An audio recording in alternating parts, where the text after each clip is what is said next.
Okay, writers, we are going to take some time to go ahead and get started on writing a poem about some place in nature. Now, if you remember the three examples of the poems we looked at, one of them was about a summer day. So that's actually outside in nature. The other one was about outside at recess. And then the last one was about waiting to catch a fish. So all three poems actually took place being outside.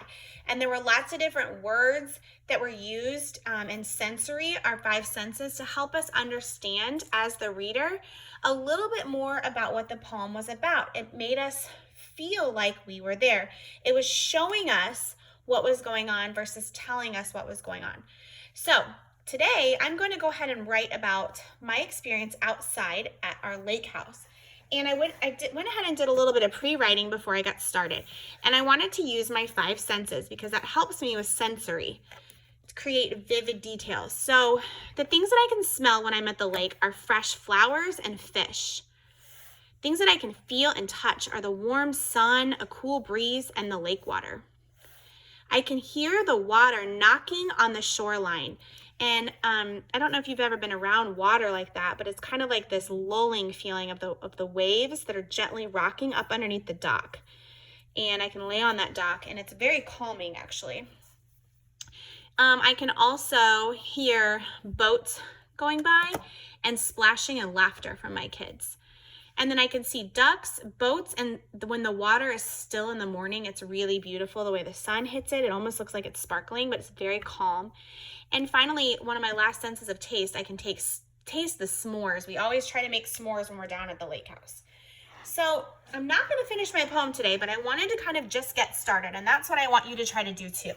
Now, I did this pre-writing to kind of help me with my thoughts. And the first thing I want to do, I think I want to talk about some of my favorite parts of the lake house, and that is the breeze that blows in the trees. Everything is perfect there, from the sky all the way down to the water. So I'm going to start with the gentle breeze that usually is down there in the trees. Even when it's hot, for some reason, I love to just kind of watch the trees kind of sway in the wind. So we're going to start off the poem. I'm going to turn my paper a little bit here so I can write. Now, does a poem have to rhyme? No, it does not. So don't feel like you have to force yourself to rhyme. You can if you want. Sometimes it just kind of comes out natural, but don't feel like you have to. I'm basically going to tell a story through this poem about my lake house. So I'm going to get started and talk about the gentle breeze. So let's see here. A gentle breeze. See, I used an adjective there to describe the breeze. A gentle breeze blows in the trees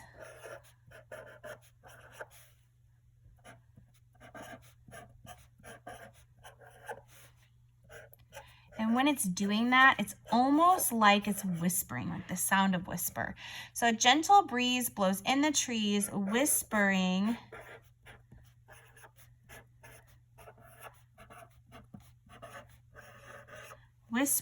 to the waves of the lake and the water. It's almost like when the trees blow, it's trying to whisper something to the water down below. So a gentle breeze blows in the trees, whispering to the waves. Okay, so now in poetry, there's always a line break, and this line break moves to the next stanza. So it's kind of the next piece of the poem. So I'm going to turn my paper over to start my next stanza, and I'm going to put down the waves then kind of respond back. The waves respond. So like the trees are whispering, and then the waves kind of go back and forth. So the waves respond back. The waves respond back with a knock.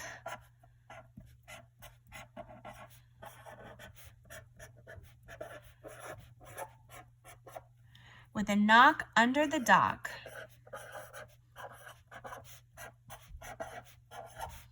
The dock is this big wooden piece that kind of sits out over the water. So the waves kind of get stuck underneath it, and that's how it creates that rock, that kind of knocking sound against the shoreline. So the waves respond back with a knock under the dock on the shoreline.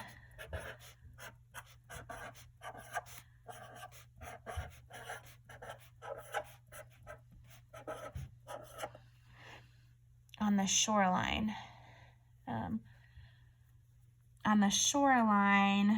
The waves respond back with a knock under the dock on the shoreline from dawn to dusk.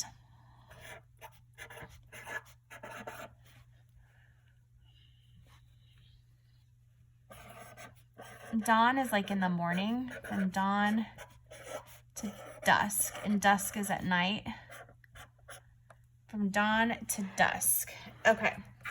Let's go back and read that really quick. It says, a gentle breeze blows in the trees, whispering to the waves. The waves respond back with a knock under the dock on the shoreline from dawn to dusk. Okay, so I think I'm going to stop right there. And writers, I want you to try to get started, and then we'll come back and take a look at this poem tomorrow and see if there's anything that we want to add in, and then we'll just continue to kind of keep writing. So far I've talked about that gentle breeze, or that cool breeze in the trees, and the waves. I know that I've talked about the lake water, that I can feel the lake water, or I can hear the kind of the knocking of the water on the shoreline. So we've talked about a couple of those things. So why don't you get started, and I can't wait to see what you have written. Go ahead and share that on Seesaw.